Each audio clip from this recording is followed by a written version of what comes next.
Awesome. So we are hitting it now again, JJ. We were just we ended last time talking about immersion and presence, and a lot of things that we talked about was story, and now we're thinking about story again, um, And in we're different you know ways. what's really exciting about our conversation, Andy, and I can't tell you how much I really respect and appreciate having a thought partner in you, brother. Just the conversation we were having is story is one element, right? But let's look at it from the learn. But there's so many different elements of story at play at the same time. Yes. Let us specifically look at the journey of the learner, Okay. right? So, if we are dealing with the highest level of learning for people who are making life and death choices right out the gate, right?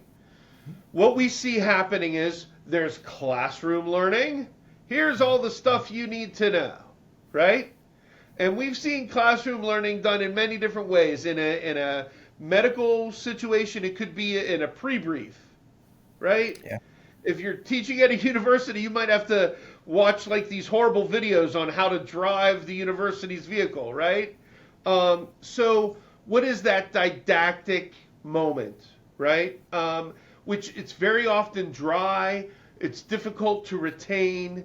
How do Yep. we maintain that retention? But there is that first learning moment, and that's normally already present in education. That's normally the only thing present. Yes. For medical training, for military training, for NASA astronauts, we see them getting the best kind of training, which is live, in person, scenario driven, Yeah. win or fail situations, right? And the ability to practice them. And you and I both know that that is very expensive training, Yeah. Yep. right? And it requires an expert to be present. Yep.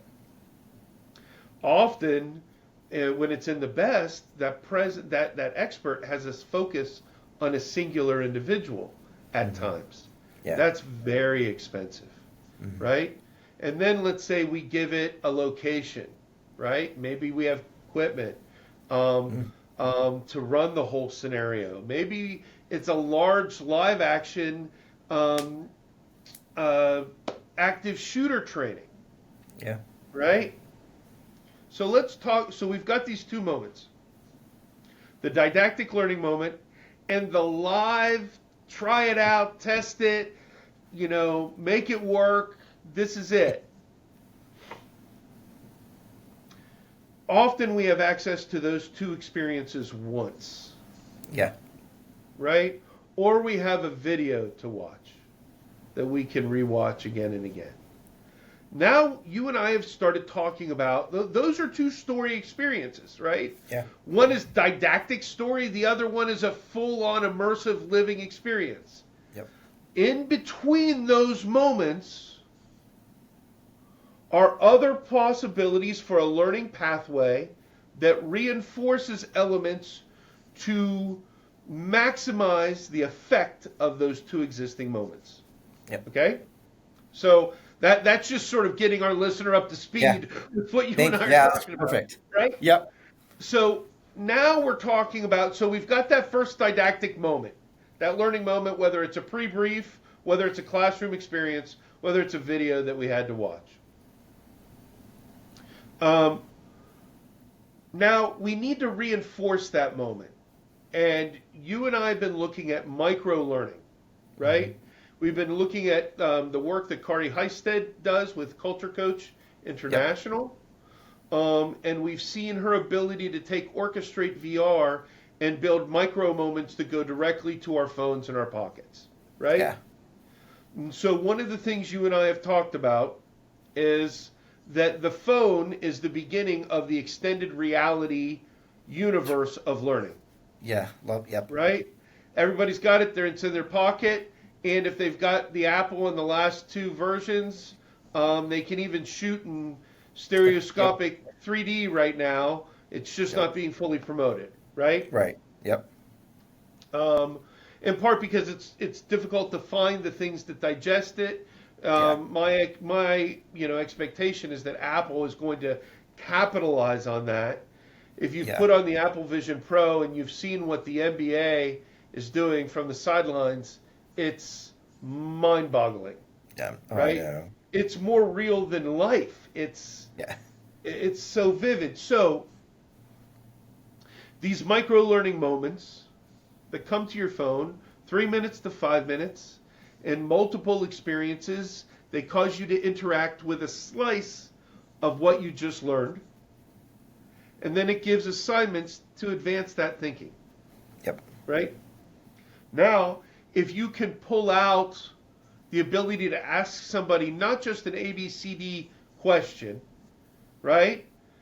Because you can get Likert scale kind of things and get an Yeah. impression, but if you can ask somebody a live question out loud and they can answer it, and artificial intelligence can now digest it, break it down, and deliver all of the pieces of pertinent information to an instructor or a supervisor. Now we're able to data collect on those moments, on the even on the didactic moment that we weren't able to data collect on necessarily, Yeah. right? Yep. And we can get sentiment analysis out of it. Yep. So which means we can start interpreting using artificial intelligence. We were talking about this company SafeView, Yeah. right? That's working on this. And so we've got the didactic moment, then we've got these micro learning moments that reinforce what we learned in the classroom. Then we can take it to something like Orchestrate VR, where we put people in the three-dimensional experience Mm-hmm. and we let them watch it. We remove the mystery. The 360 video gives them a sense of presence. So now they feel like they've been in the room, they've had Yeah. these relationships. Then we go back to the micro learning moments and we ask them questions about that, and we ask them to advance ideas that were introduced in the fully immersive 360 or immersive video experience. Yep. Yep. Then the ability to go to something like the work that you do with Moth and Flame, Yeah. right? Yep. Where Moth and Flame has a preset branching experience that feels like you're having a personal conversation, you're making choices, but it introduces you to what that conversation model might be like. You can, replicate it, and it removes the mystery, which is a massive part of the adrenaline hit. Yeah. When you don't know what's coming, the adrenaline can hit you before you remove that mystery. It calms the mechanism, right? Yep. You once again add the micro learning moments around that experience, and then you move on to something like interacting with live role players, Yeah. right? Even if it's not in person, even if it's through a computer screen, Yeah. or maybe through a VR headset, but they now are using all of that knowledge to dynamically answer questions in the moment with their own words. They get to fail without injury. They get to explore their own style, right? And then the micro learning comes back in. But the micro learning is asking things like, what is your level of confidence today versus last week? Mm. Right? Yeah. Talk to me about your confidence in executing this in a live situation, and how has that grown over the last 3 weeks? Right. Yep. Right?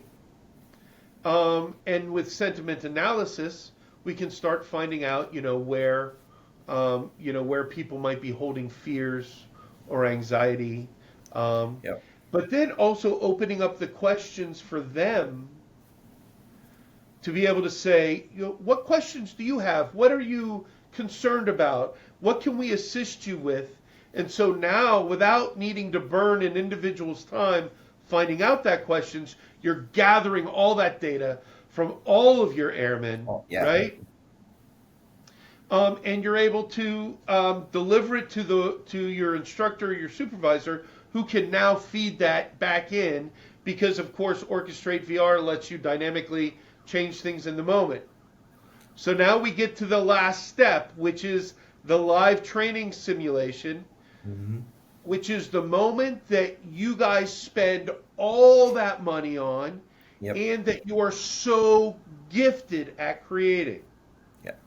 But instead of having somebody who's stepping in confused with a mystery, trying to hold on to all of these thoughts at the same time, Mm. now you have also refined the user to be Yeah. just as capable entering that first training scenario as the designers of that scenario have created the effectiveness of that scenario. So now you're Yep. getting your money's worth out of the trainee because you prepared them properly to be able to learn from that moment and the complexity of it.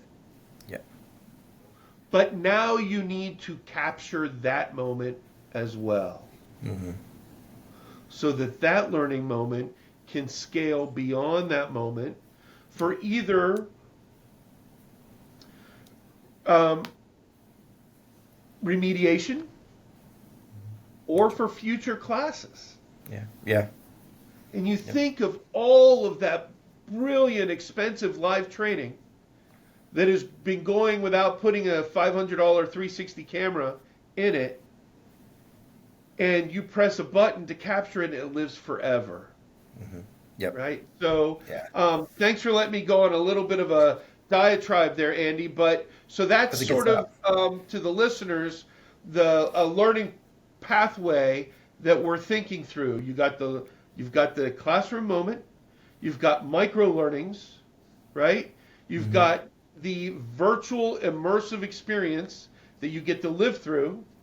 Yep. Then you test those moments out in full interactive experiences that are not yet the full live experience, and Yep. then end with the live experience, wrapping all of those in micro learning moments.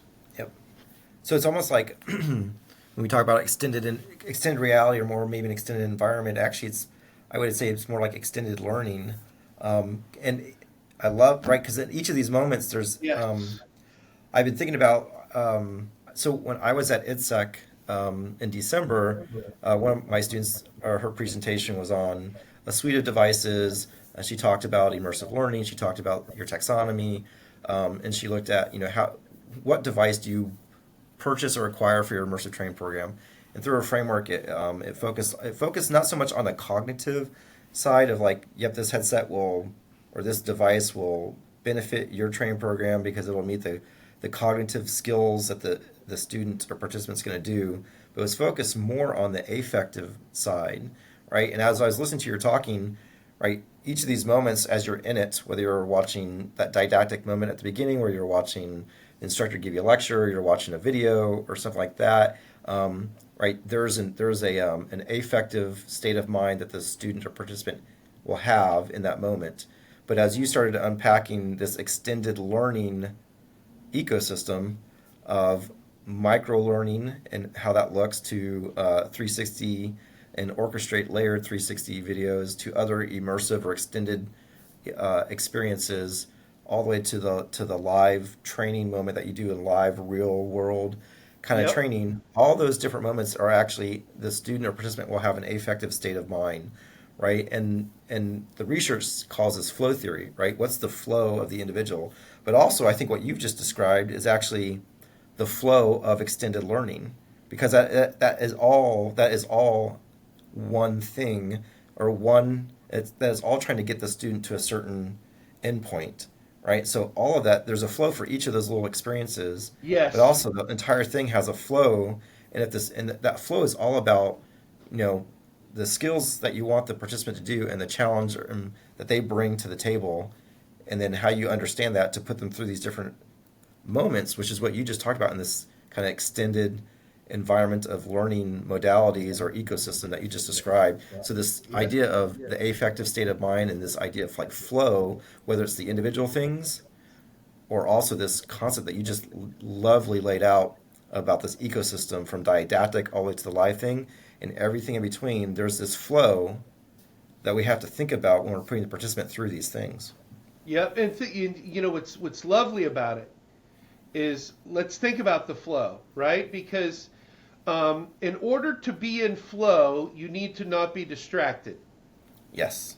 right? So let's talk about the number of different minds that we have going on at the same time in an experience, right? We have our intellectual mind, right? And that's that first didactic drilling things, right? I need to know this. Yes. Then the second thing we need to know is, where are we? Right? Where are we? I'm outside a plane. I'm inside a plane cockpit. I'm inside a courtroom. I'm into this. Right? Because my brain, in order to build the story that I operate on, needs foundational pieces of story. Right? Yep. And what we're talking about is removing abstraction from the mind. Right? Because abstraction requires you to look at it. Right? It's why we see at times when people are lying, we see them overemphasize things, right? Because Yeah. they're focusing on that, because that's got to be, sold, Yep. and they're remembering that versus it being a Yeah. part of their experience. So first we drill the intellectual stuff. And hopefully we do it in a fun way, because we found that if people find something fun and play, they retain it better. Yep. Right? So we do this, and we do it in small pieces that don't feel like we're taking up all their time. It's in their pocket. They do it when they want. And if we find that somebody's not doing it, simply by our tracking, we know there's an issue happening there with an individual. Right? Yep. The next moment, so we drill the intellectual in the first. Then we set the situation. Right? What is the situation? Where am I? Okay, I'm a private. I'm in basic training. Or I'm a commander. I'm dealing with a private in basic training. Who am I? Where am I? Yeah. Right? And if we watch the scenarios, that illuminates all of that mystery. And it does it before it even asks me to make a choice necessarily. Yeah. Which is kind of wrong, right? Teachers do that. They like to set up Yeah. their students, hey, let's have you fail first, and then I'm going to make you succeed. This removes that. And what's great about that is there are certain failures at key moments that can cause the person to doubt themselves, right? So we need to control failure and give permission for failure at the right times, right? So then we've moved into situational. After situational, we move into relational. Who is that person that I've got to deal with? What are their potential challenges? Can I read their emotions? Do I have the emotional intelligence to understand what's going on with them and to understand how or what they need to change their point of view or their state of mind for us to come to a positive conclusion, right? Yep. So we've started out with the didactic learning movement. We've moved into situational awareness. We moved into relationship awareness. Now we have all of that already practiced before we step into the living moment, because the living moment wants us to be able to handle anything off the fly. Yeah. So, and if I'm still practicing those other moments, it's going to be difficult for me to improvise. Sorry, Andy, go ahead. No, and you're spot on, and that's funny because when at ITSEC when we did that presentation afterwards, one of the guests in the audience came up and was talking to me and Major Snow and saying, "Hey, I haven't thought about it this way before. I'm a Navy guy and I do the instructional design for like pilot training and maintenance training, immersive technology, and I've never thought to look at it from this lens of understanding kind of the affective state of mind and this idea of state of flow. We normally just build the curriculum content and the instructional design process of the cognitive side, right? So if I'm gonna make you go do something, whether I give you that didactic moment or here's the 360 video, here's how you here's how you fly the plane. Watch this video, right? And so let's talk about it kind of in class.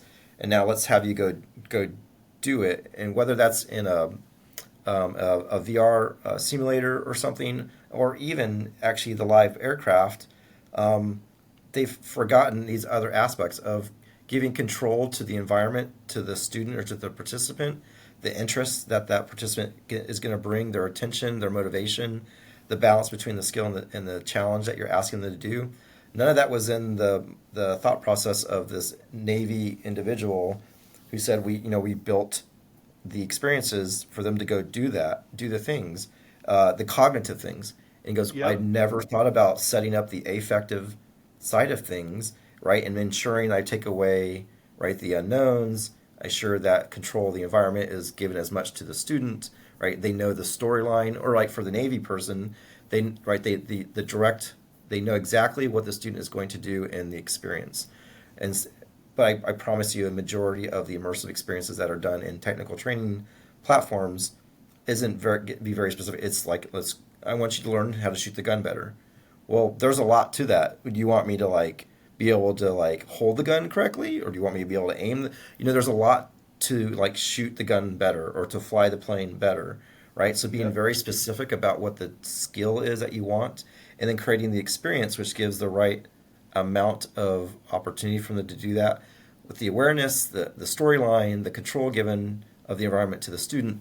All these things that you kind of been talking about sets that affective state of mind, then to allow the student to actually demonstrate the cognitive side. And this Navy guy was like, wait, I've never, in the Navy, we don't think that way. It is literally the cognitive.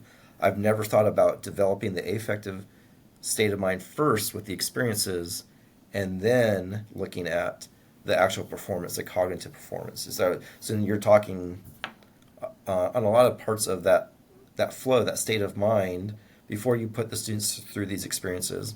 But I also think what you also mentioned, that entire flow that you gave of from didactic moment to these micro learnings to these other immersive experiences, whether it's a VR or 360 or other extended Yep. environments, and then to a live, more micro learning to a live thing. That whole thing is a flow, right? And Yep. that's over a long. That could be over a week or two versus the flow of just being in a VR training, program. Go sit in a flight sim in VR. That there's flow that needs to be there as well. But you've just talked about an ecosystem, an extended Yep. learning concept for also the concept of flow. I think was really cool. Well, and we need to build it, Andy, and here's why. You and I don't know what's coming in the next 5 to 10 years, right? I think Air University has the ability to change education Yeah. entirely for the Air Force by giving them living experiences that they can visit again and again under different contexts, right? Yep. And because right now it's living in the live training, and the live training is like painting in the sand. You know, Love it that. it, Yeah. it goes away. You know. Yep. Yes. Oh gosh, absolutely. I mean, yeah, I love that. So, but I think we've this you had mentioned earlier. That's why I'm using the word, right. This extended environment or extended learning concept. Well, extended reality, right? Yeah. As we, when I see extended reality, you know what I think? I'm like, okay, finally we're talking about everything, right? Right. Yeah. Not Yep. AR, not VR, not That's mixed how. Yeah. reality. We're extended reality. It's everything, right? It is Yeah. reality and its extensions. And that to me starts with that telephone in your hand, right? Yeah. And you and I don't know what neurolinks are going to happen, what contact lenses, what eyeglasses. I think it's going to be, eyeglasses. I want it to be Yeah. eyeglasses. Um, Mhm. because we can take care of so many of the senses, um, Yep. from that.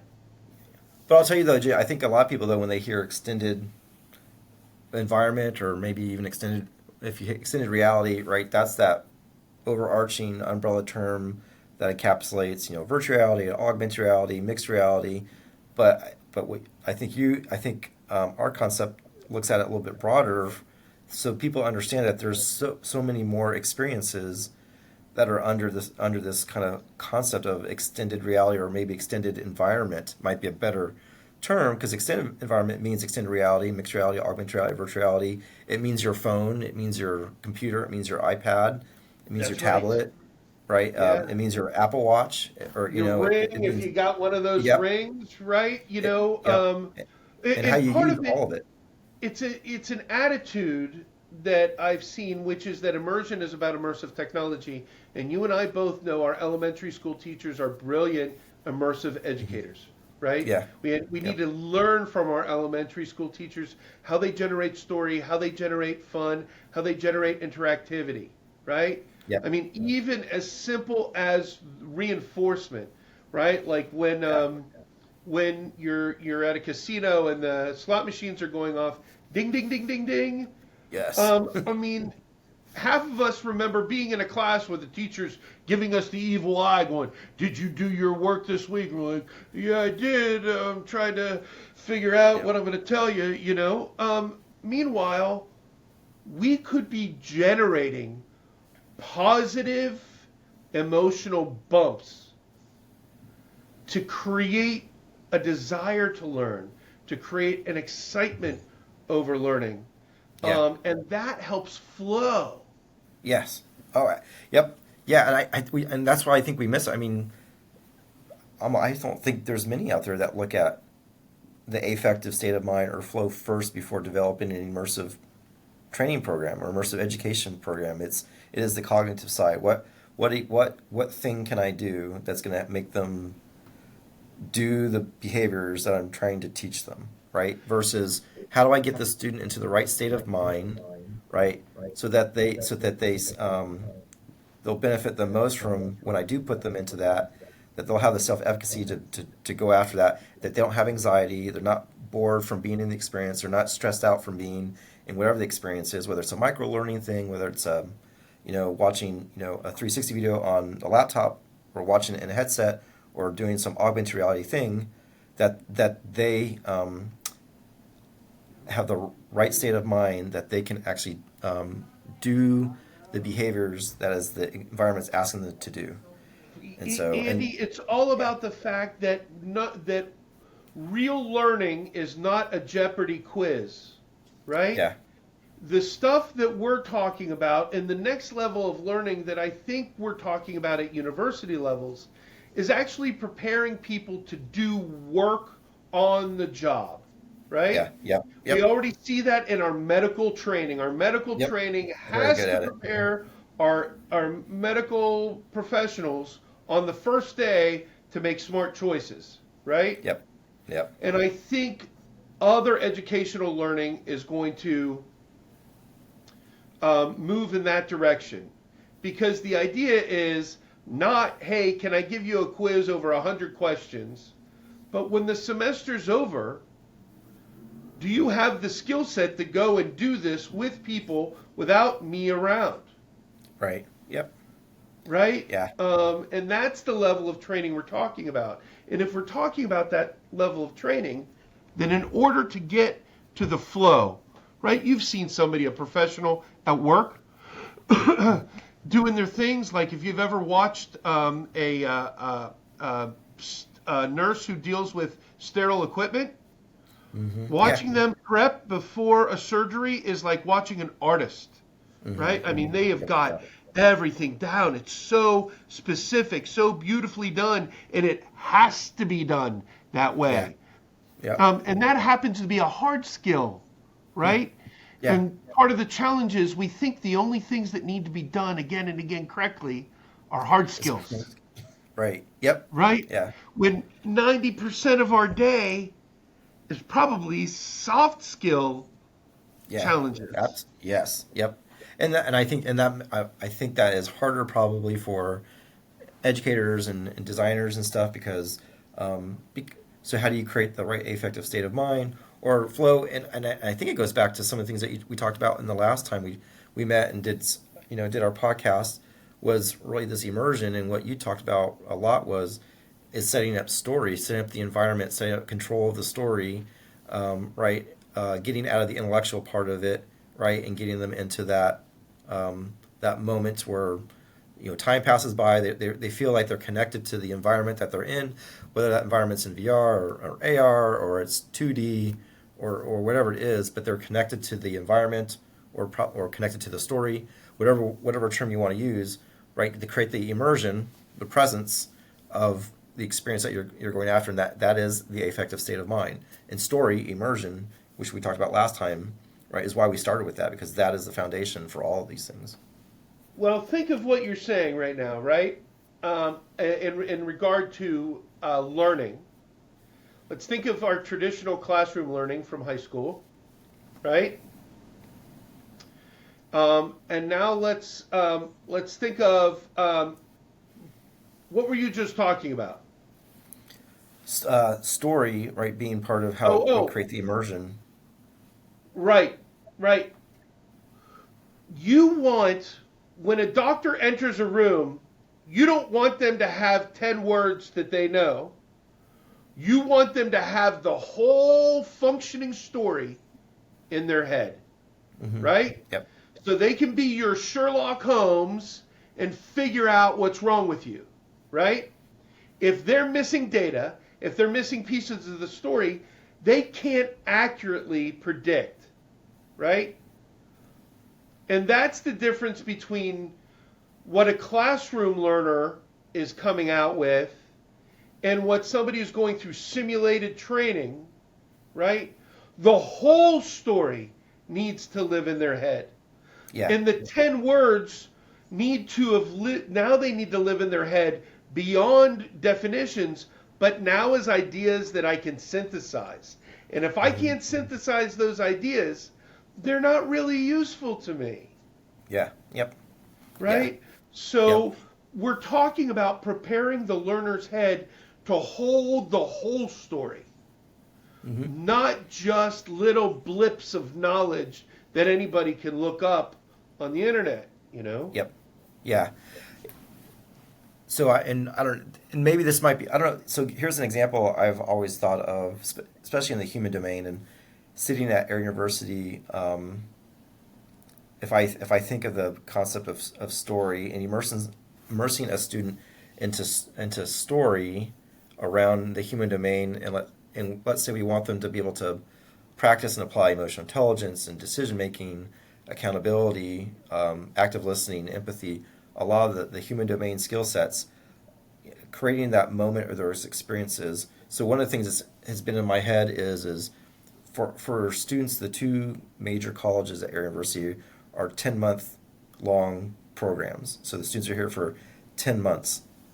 What if at the beginning of their course that starts in August and goes till June or July, at the beginning of August there's this story that starts to build about um, an environment or people that they're going to be part of this story. It's almost like reading with some of those famous authors that write those military books of like Harrison Ford was in one of the movies, Patriot Oh, Games, oh, or oh, Patriot Games. Yeah, yeah. where there's like it's this whole storyline, and you're part of that storyline, right? And as these characters are coming in and out of the story, right, you're applying and practicing those human domain skill sets because you become part of the story.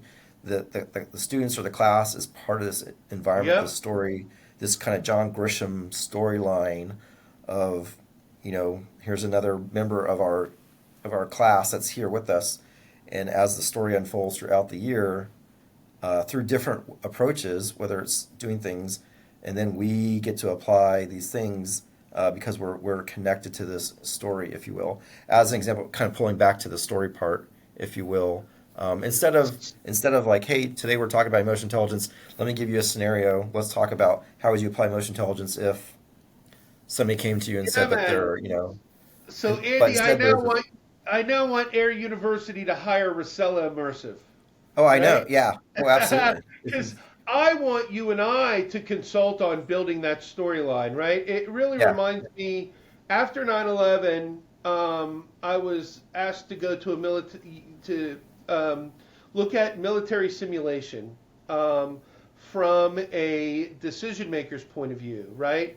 somebody who's a minister of the interior, somebody who's making decisions on the ground during a terrorist event, but they don't have flares going over their head, right? Yeah.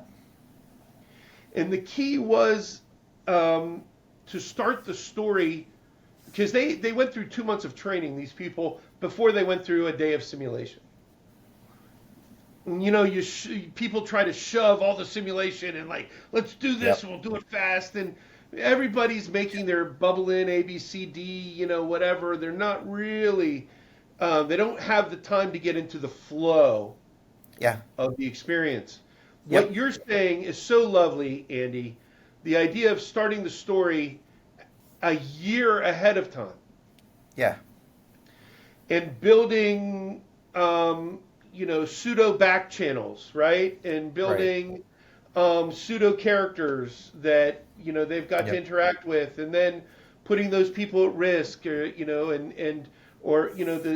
now you can generate all kinds of because their flow started 12 months earlier. Um, Right. Yep. And it's not even something that you do for the last month. It ends Right. up becoming a flow journey. Exactly. Yeah. Yeah. Absolutely. Yeah. Yeah. It's like almost to give some others maybe a different perspective or example. Think of if you ever gone into an escape room like escapology, and you go into the escape room, and usually when you start the escape room, there's a TV, and it kind of tells you like, hey, you're like part of this, right? And that's kind of the start of the story, right? They're trying to immerse you, right? They're trying to get you into this affective state of mind, of like you're in this space, you're a secret spy, right? And something's been hidden, and now you have to find kind of all these clues. And instead of you having to go find clues, in this example, the escape room is like all those clues are just part of the story, and they're slowly woven into your academic, you know, courses or time flow throughout the first couple months to create this storyline, and then you're starting to give the students aspects of problems, right? But all this data and information was kind of given to you in the storyline, much like an escape room as you're given the storyline, but now you're trying to find things. In this case, we're actually giving you the story throughout your courses and stuff, your days. So it feels like you're still immersed in this. Hey, we're part of this thing, and now I start to give you these actually little micro immersive experiences or a 360 video, but it's tied to the storyline. But it's also starting to give you some of the didactic, immersive learning content parts to it, and it keeps building throughout, that 10-month program, if you will, kind of thing. So, but Well, escape yeah, room I might be mean, another all of way a to. sudden, you bring in Moth and Flame or another live Right. role player technology, Yep. and all of a sudden they're getting phone calls or they're getting Zooms, and it's Yeah. in the moment, and they've got an Yep. answer on something that's important. And it doesn't need to be fantastical as far Right. as Yep. you're a spy, Right.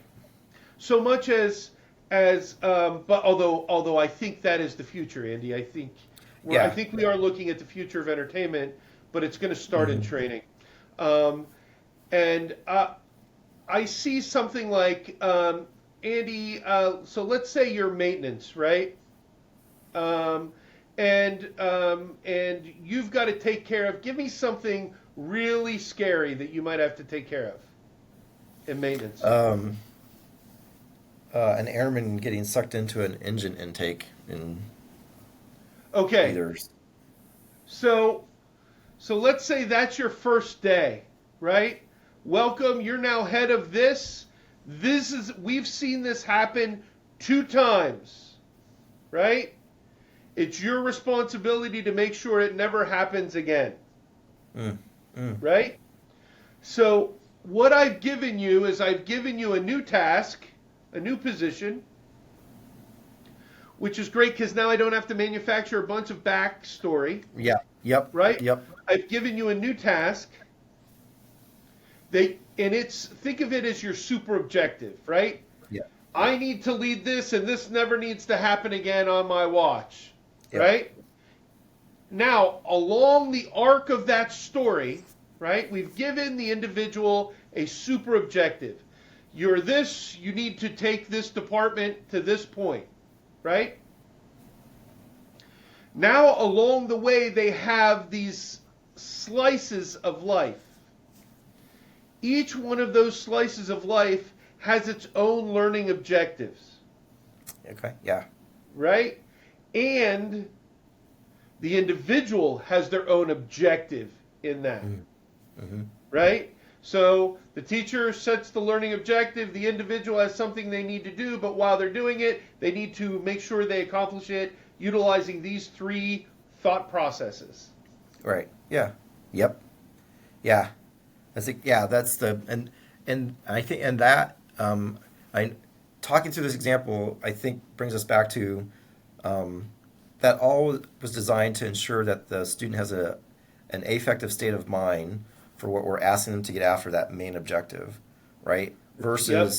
Versus in that example, as a leader, you're going to have to deal with difficult things and hold people accountable, right, and be responsible for airmen underneath you. So, well, how do I?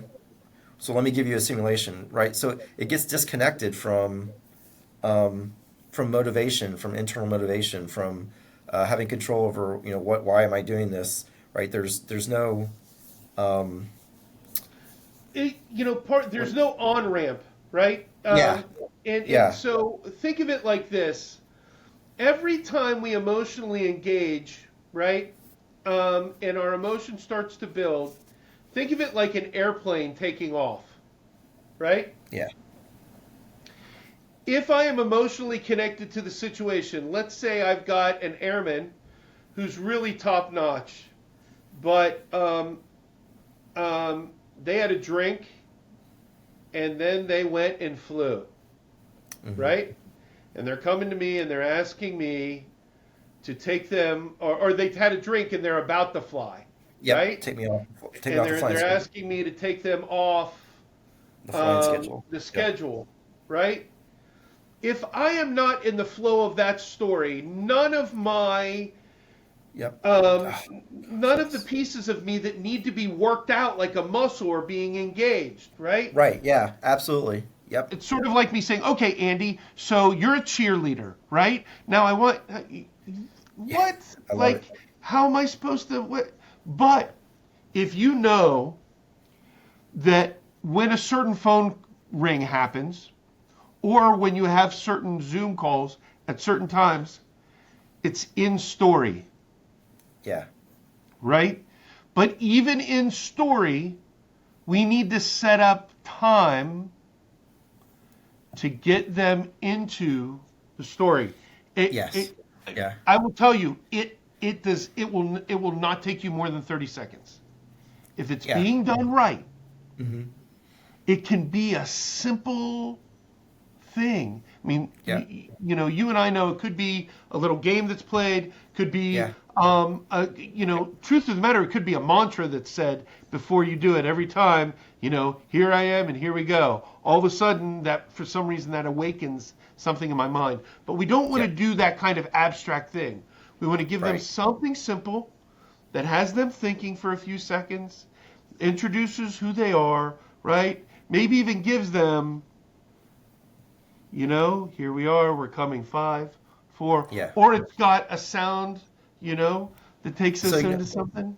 Go ahead. so one of the students at Shenandoah University when I was at ITSEC had made a VR demo of a very very short kind of police training moment where you're kind of standing behind a police car and there's an airman or an individual, an avatar, standing across from you, maybe 4 feet on the other side of the police car, and you have to decide whether you're going to kind of draw I think your weapon or something. I'm trying to remember it.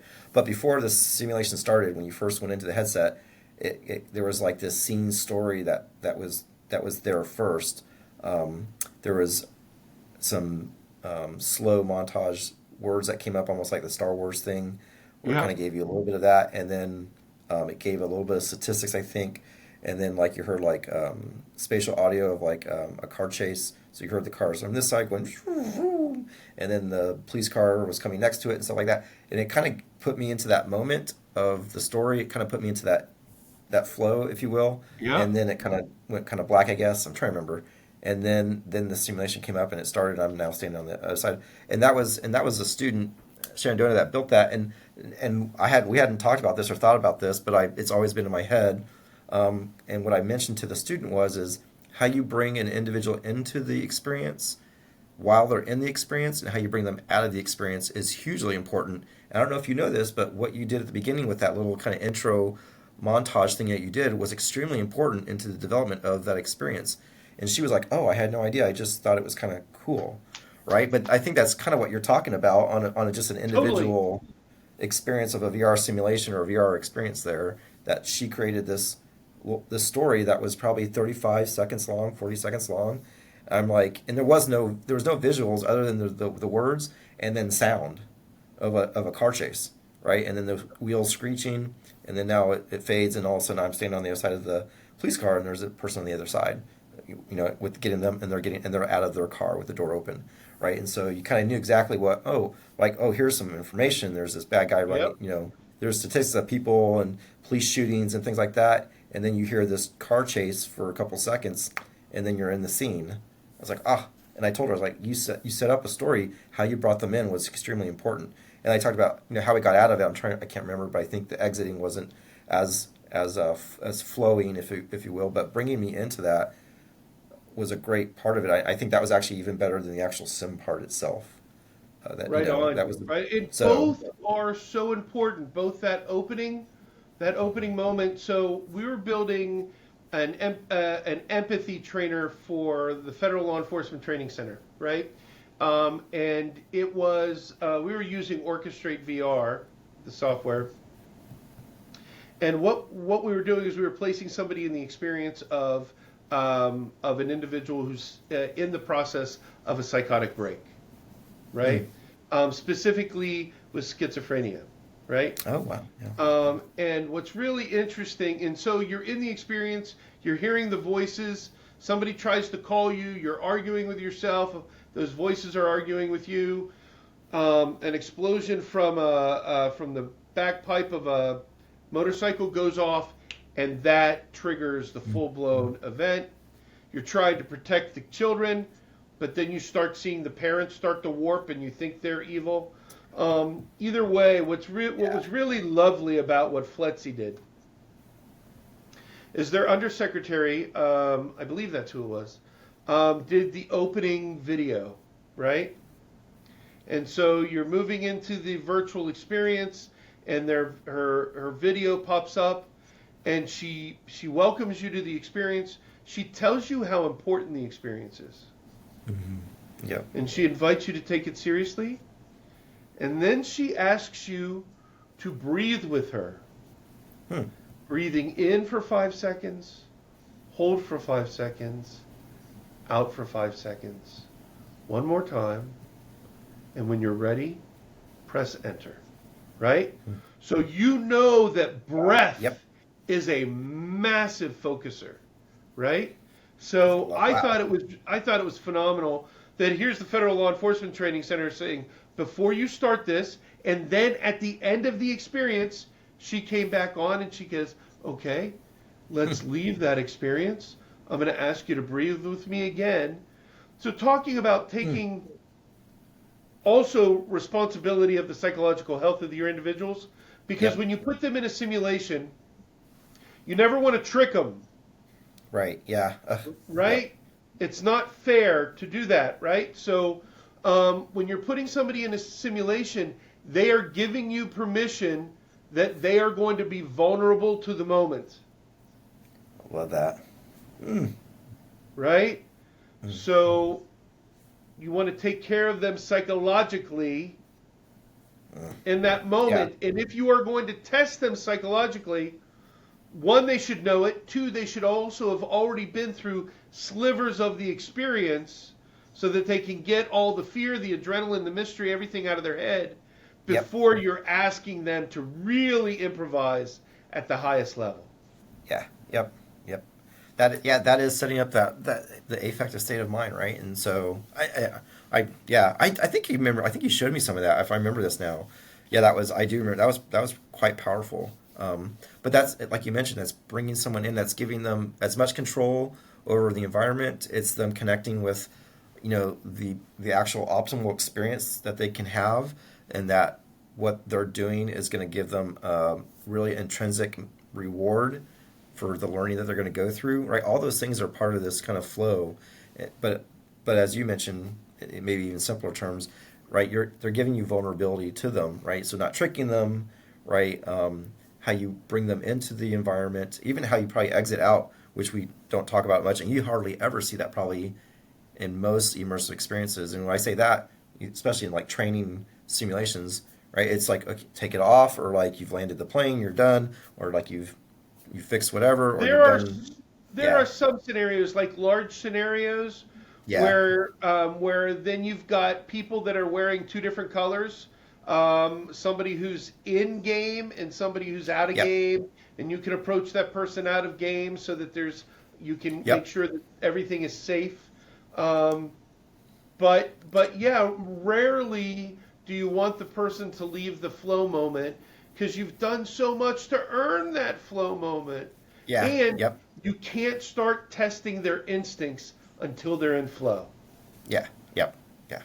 Well, and that goes back to, I think, right, when you were at the beginning, you were talking about this, a didactic moment, teaching in the classroom, watching a video, and then you move into these other moments of micro learning, extended, experiences, more micro learning, and you finally get to the end where you're in this live, real world kind of simulation. Um, that without, if you don't have flow within that, then it's going to be hard to capture authentic data, right, through these different moments.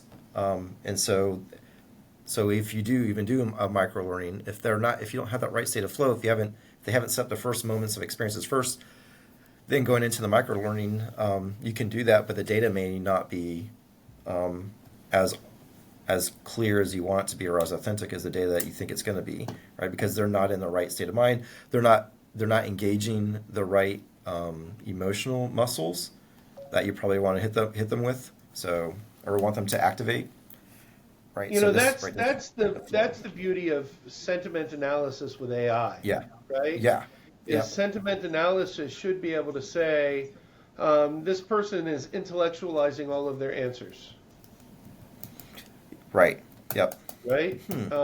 And so they're not in an honest flow of the experience.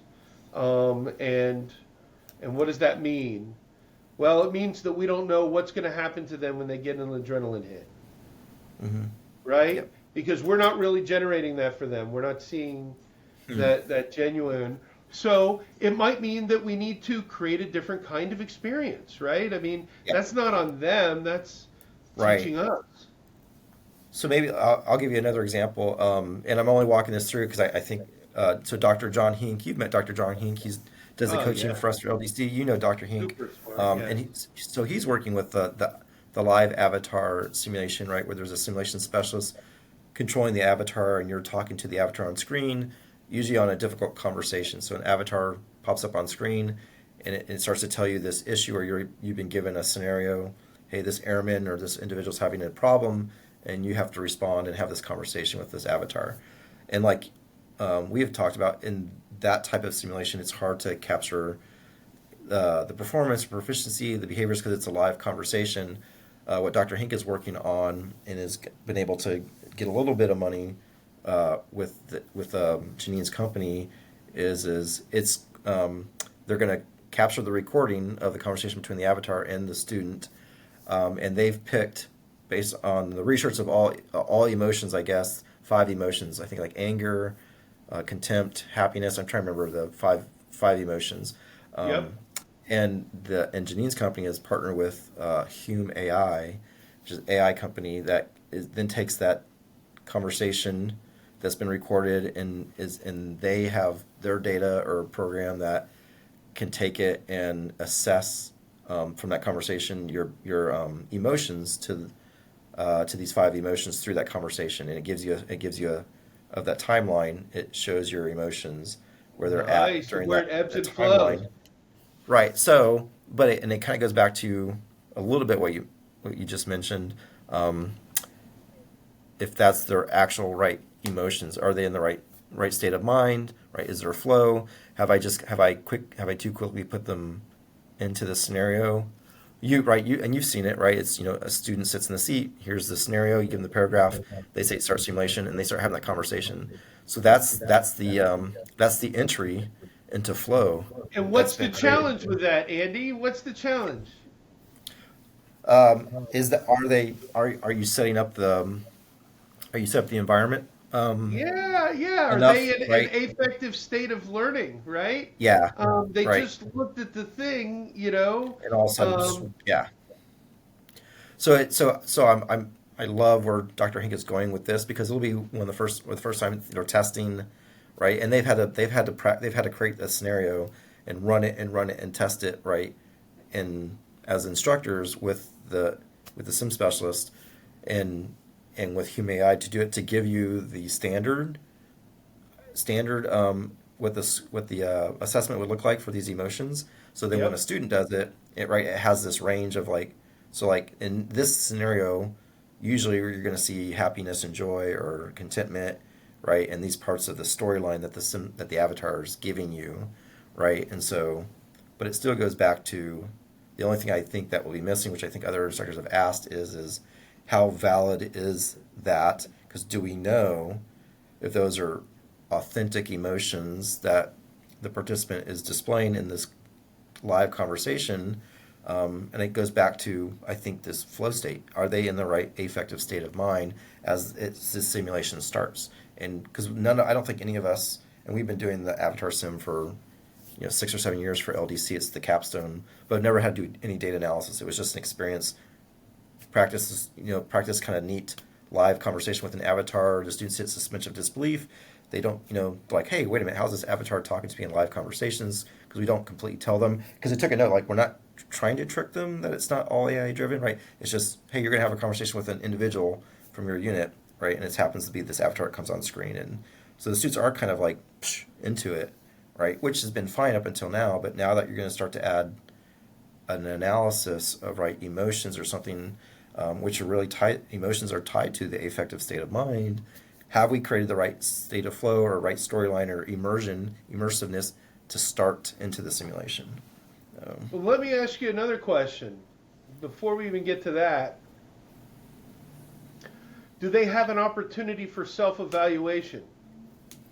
Because that is potentially the biggest outcome of immersive asynchronous learning, right? Right. Is the ability of the person to evaluate themselves before the teacher ever gets in, right? Now, Hmm. that could be just by asking them a question after the experience and getting their knee-jerk response and recording it and putting that through AI and letting the teacher know whether this is one that needs to be reviewed, or they get archived until it's the students' time for them to go over all of their projects at the same time. You never know Right. how the teacher's going to be running it. But Yep. um, but if at the end of the live role player training moment, right, you ask the student, okay, end, that's over. John, before you go, before you go, I have three questions for you. One, how did you think you did? Hmm. Right? Two, what would you do differently next time? And Yep. three, what information would you have liked to have had before you Mm. showed up that you didn't have? Who knows what those important questions are? But Right. all of that feedback at the end of it that you're not getting right now, Yep. right? And it can stay associated with that person's name. Let's say you're putting somebody through training and they've had all these micro learnings, and we've had these moments at the end of it where we've asked them, how did you do this week on this? How did you use this skill set this week? Tell us a story of what happened when you tried this out, right? And at the end of the year, they've got all of their notes. And let's say now they're asked to talk about, tell us about your growth and development over the last year. Oh my goodness. They've got Hmm. Yeah. all of their everything they've said over the last year. They could build their report out of their own words, Yeah. right? It is important for us to not make learning difficult because learning was difficult for us, right? Yep. Love that. We were told when we were kids, You won't have a calculator. My goodness. I know. I've got access to a calculator everywhere in the world, right? Yep. In my pocket. So let's teach them on the tools that are out there now. Yeah. So that reminds me a little bit of, right. So build the report out of their own words. Um, we're seeing this a little bit in the military, where the military has recognized that gaming, right, is a huge platform uh, to bring into any kind of training or education program. And I'll use leadership as an initial example. Back in the day, World of Warcraft, where everybody played World of Warcraft, and then researchers and academia started looking at people playing World of Warcraft and like, there's a lot of leadership behaviors that are occurring in World of Warcraft as these gamers play together as teams to move through these worlds, because each member has different skill sets, right, as characters in the World of Warcraft game, and they start assessing, like, you can see students communicating and working together, problem solving, stuff like that. And so here we are again now, and the Air Force recognizes again, here we are with gaming and that. And so they realize that gaming is a great platform for people learning how to problem solve, decision, manage resources, all those types of things. And so now the Air Force in general, probably in the DoD, let's start bringing gaming into a lot of our education training programs, and even more specifically for leadership competencies.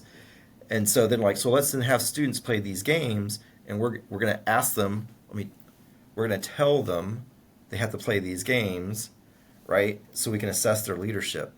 Well, I think once you've done that, you've taken away, right? I think that affective state of mind again, the flow, because it is not, there's no intrinsic reward for them to play the game, because when they play those games, or when they do gaming with their fellow coworkers and their other airmen that are in the dorms and stuff, and after work they go back to their dorms, they play these games, right? They're playing all these multi-user virtual environments, or multi online role playing games that all the kids play and stuff. They play it for a different purpose, right? And they have their own. They have this flow that they have. But now you're telling them to play these games or play similar games because I want to assess your leadership. Well, now you have flipped the script on. You've created a storyline, if you will, that the students won't accept, the purposes of why they play games, right? Well, If that and makes part of sense. what you're doing is you're stealing their fun, right? Yeah, yeah, Um, that's the simple. Yep, that's the simple that way. Yep, yep, yep. because look, you and I have both watched the game industry be embraced by the Air Force, right? And Hmm. getting its airmen to play games with each other, on their own time, building camaraderie, feeling you're not Yep, alone. yep, You're part of something, and it's yep. effective. It's Hmm. been effective because online has been the place where socializing has gone to hide, right? Yeah. Um, or at least for many of us. Many of Hmm. us don't get out of the house at the level that we used to. Yeah. Culture shifted after COVID. Some jobs, like computer programmers, they live in a Yeah. cave, and Yeah. that's their connectivity. Yep. Um, uh, but you can't ask it to be a place of solace Yeah. and a place of critique. Oh, love that. Gosh, yes. You're right. Oh, you so know true. um, and so build another game is what I would say, and it doesn't have Yep. to be absolutely different from what you want them playing, but don't have them, you know Yeah. Yeah. if they But I think love you also have to bowling, recognize. don't quiz them while they're bowling. Oh, I know, and I think you still have to recognize that whatever you put in front of them, um, especially if it give them a different game, or make something, is still not going to be at that level of um, connection that they have to why they play games, or why they connect with games the way they do, and because you see the benefits of what they do when they do it, when they make that choice, right? So comes back, part of flow is, right, control or agency, right, choice, right, choice into the story, and choice into the environment, choice into doing and playing games. um, you're still removing it in some form or fashion, so it's still just going to be, it's not going to be as authentic as you see it when they're going through it on their own and making those choices to connect with people and playing games, and you see the benefits. You see benefits of, they're learning problem solving, they're learning resource management.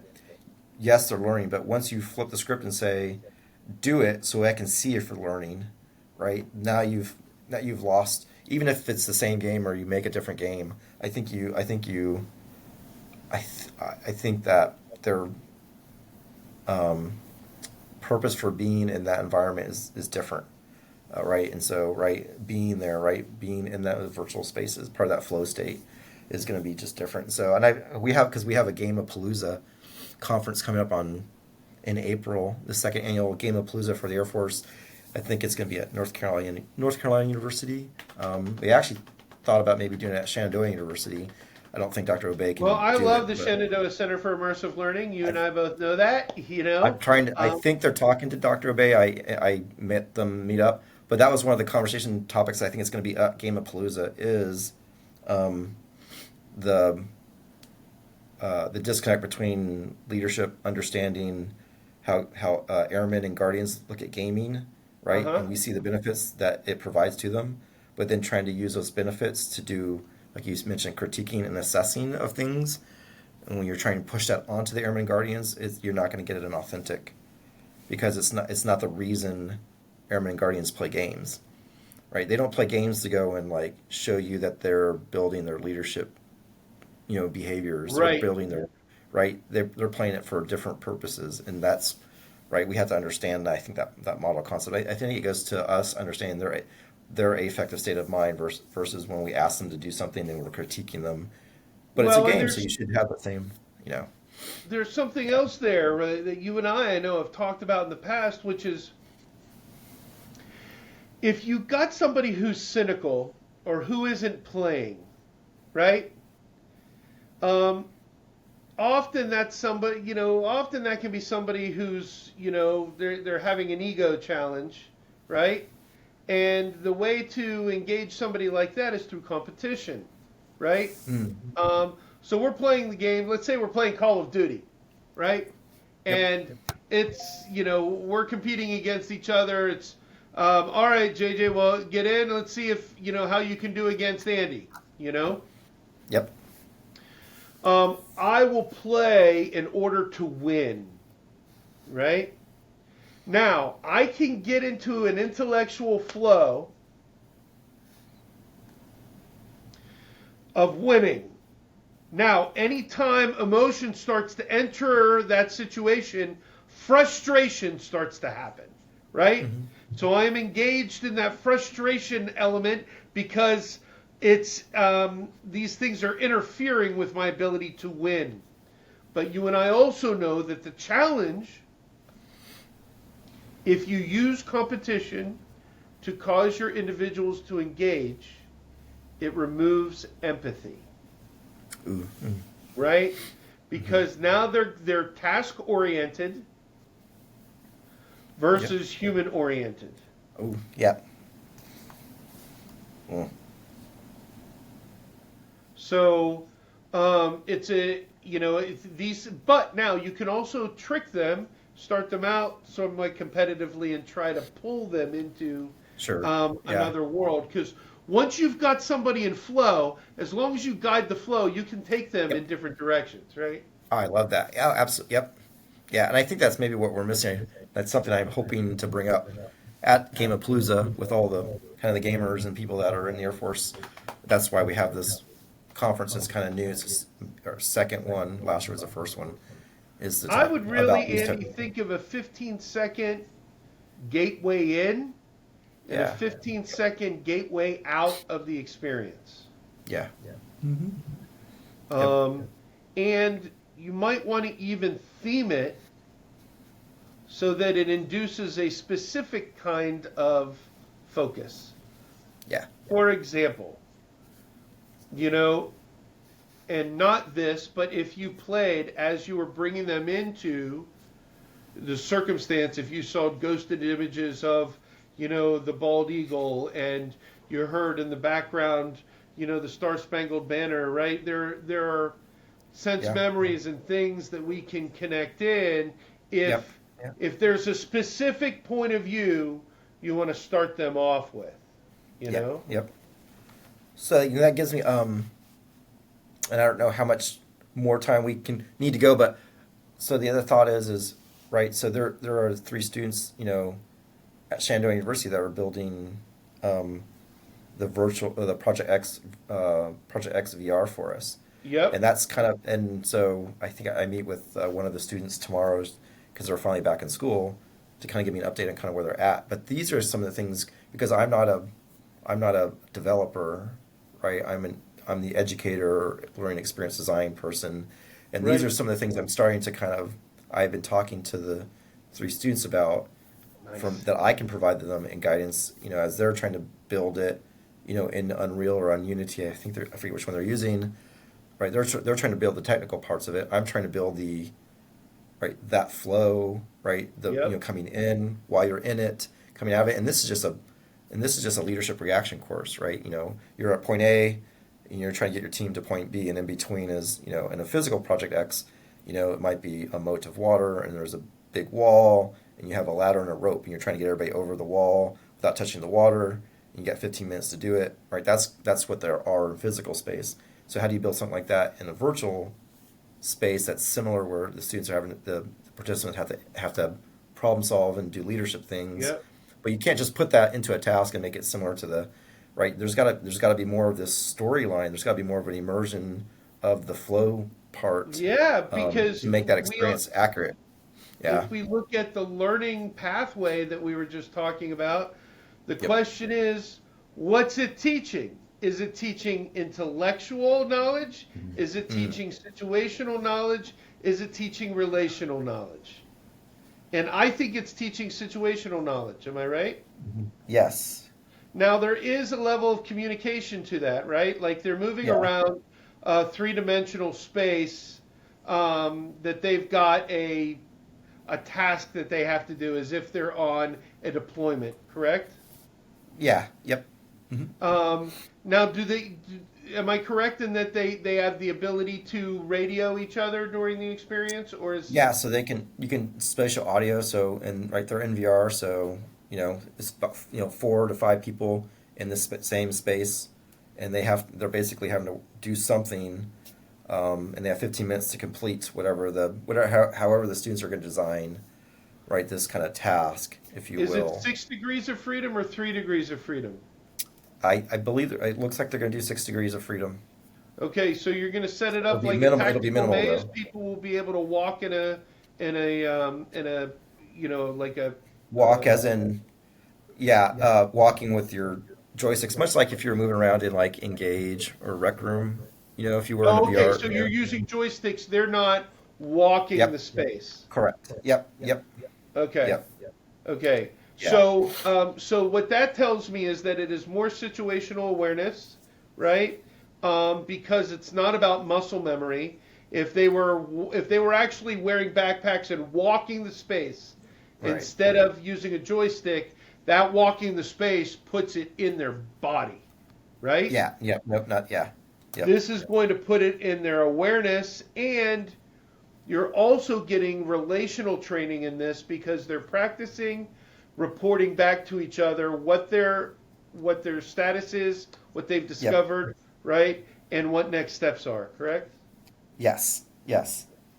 And so, Yep. so, and that's talking to them, but I think the part that they may aren't focusing on is, right, how much like I mentioned her example at ITSEC of the law enforcement. There was that little montage that, right, I think that is almost more valuable almost than them building the middle part, right? The middle part is that, and we haven't talked a whole lot. I'm meeting with Zoe, who's leading the team tomorrow, and I want to talk to her about some of the things that we've been talking about with that, so they can focus on that. Because I'm more concerned about having that because I know what the Air Force wants. I know what SOS wants. They want that literally right. They want the environment to look like Population One or contractors and stuff like that, and they want people to run around and shoot and right. Yeah, but that's not what we're looking for. It's a very simple 15-minute problem of a group of people in VR together,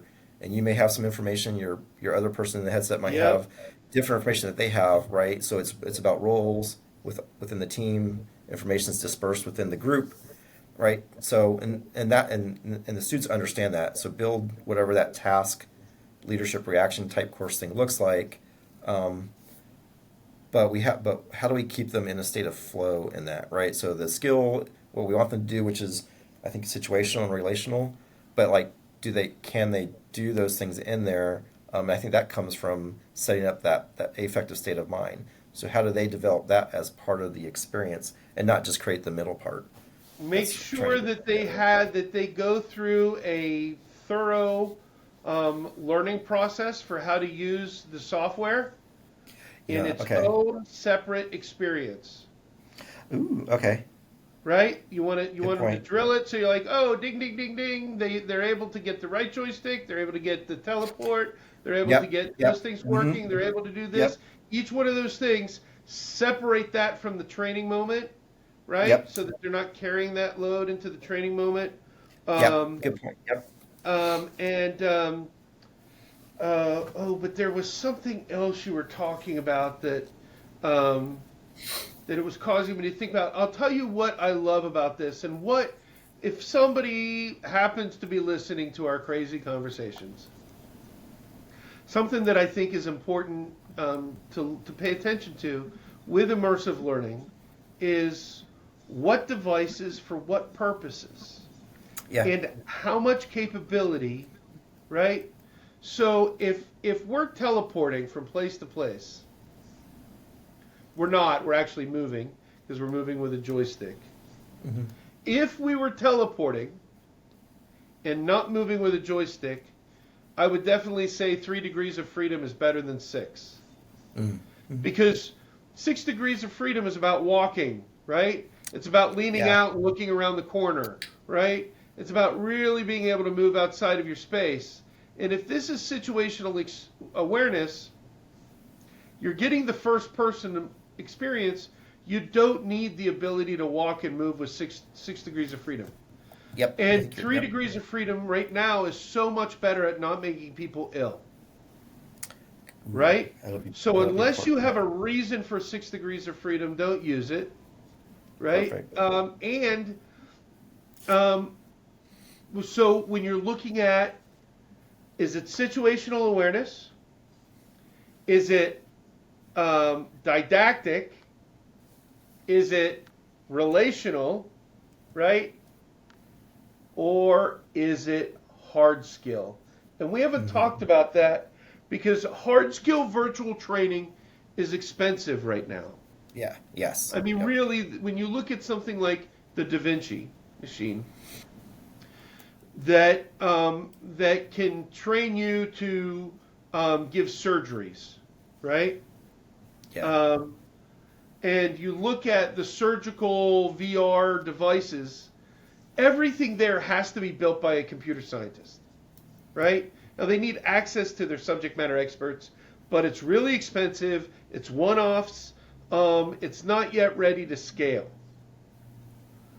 But in the next handful of years, as artificial intelligence enables these animations to be created by understanding what we need, there's going to be a greater opportunity to get in and say, okay, this is how I remove a valve from a 306 Boss engine, right? Yeah.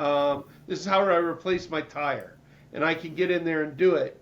Um, and it's a quotient better than YouTube, Yeah. right? Because YouTube I can watch, 360 I can watch, feel I'm present. I don't need the cut. Sometimes that affects learning, sometimes it doesn't.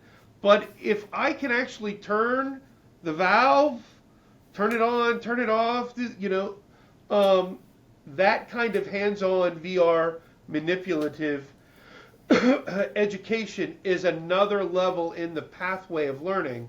It's just Mm-hmm. not accessible to most, Yeah. Yep. Very true. Yep. So, as you need to match your learning to the resources. Yep. Yep. Well, I'm glad we kind of talked because I meet with them tomorrow, so I'm going to talk to them a lot. Took a bunch of notes on that part, but I this might be a good kind of stopping point. That sounds great, Andy. But listen, We got Doc, a good hour and 20 minutes, I think, almost here. This is really good, which is about what we did last time, dude, which I and think is really good. listen, But for we hit us, on it's them. just all of this stuff I need to talk with you about. So I know. it's actually wonderful, man. I will tell you, Andy, I have not seen anybody yet buy into creating the year-long story. Man, I've had that in my for Um, me with forever. we've been advising that. Shoot, I think the first time I saw it recommended was in like 2004, Hmm. right? Because, but we weren't talking about flow then like we are now, right? Right, right. Yeah, So no, there's a they weren't. greater understanding of the need to bring people into story, and the deeper the story, the more you're getting out of their instincts. So either way, brother, Yeah. if by chance that's ever a possibility, Oh no, yeah. It's please, man. been one of my dreams to implement that somewhere in area university. And I think you're right. I think the fact that flow is becoming more normalized as a under concept within education and academia, but also something that I've learned from you, right, is really is moving into this kind of experience based. We talk about experience based economy, but experience based education, right? Yep, And this yep. this is part of it. And if you talked about a year long story 4 or 5 years ago, people would be like, "Well, it's just it's just a case study, right? I'll just give them a case study. It's the same thing. Why would I write a year long case study? They can just, but people realize that a case study is much different than experiencing, right, and putting someone into a state of flow and into the story, if you will. You're almost become part of the story, almost a protagonist, right, a character Yeah. into the story. And in the past, people were like, that doesn't. It's the same thing as games back in the day. Gaming, people didn't understand that gaming was an important aspect to experiencing within learning, and now everyone understands that gaming can be applied in different ways within education. So, yeah, I Well, think you're think of a spot on. 22-year-old nursing student, right? Hmm. Um, and let's say, let's go the cliche route. It's a woman, right? She's 22 years old. She's fresh out of college, right? And she's going to go get her nursing certification. And let's say she's in college going for nursing, Hmm. right? And this is the year we see her transition from being a college student to being a professional. Yep. Yeah. What do we want that professional to be? Right. Yeah. Not just knowledgeable, right? We want them to feel confident. We need them to make other people feel safe, right? Yep. There's a whole personality blossoming Mm. that needs to happen as this person steps into this Yep. caregiver leader position. Yep. And can we help develop the That. human being Yeah. to be that Not just personal the. leader? Yep. Not Um, just the content and part. Yep. and part of that means that we start changing their story now, and we think Yeah. about that. Yep. Um, Love that. anyway, Cool. brother, this has been fantastic. Shall Yeah. we do this again next week? Yeah. I love it. Yep. Yep. I'll send you another email and I'll get you the link to this once I get it finalized and all that stuff off of Riverside here. So And I have the other ones set. I have them both. They're gonna be there. This will be done this evening as a YouTube link. The other one's already set as a YouTube link. And right now the goal is I'm putting them onto my course that my students go through with the VR elective. But we might find a different way to push these out in a different platform. But at least my students are getting access to these as additional resources for the course, nice. other than just the recording from my class when I have class with them. So they get these extra, hopefully, kind of podcasts for them to look at. So they're gonna get used, and we'll find other places for them to go out into the ether, Internet of Things as well. And if somebody's listening to this, whether you're a student of Andy's or not, um, we are all about sharing knowledge and advancing immersion in the technology and seeing our society step forward positively in this. If we can be of service, if we can be Yeah. a colleague or an advisor or a cheerleader, please, that's an invitation to reach out. Thank you, my brother. You have a great day, man. Thanks, JJ. You too. We'll talk soon. Sounds good. Bye.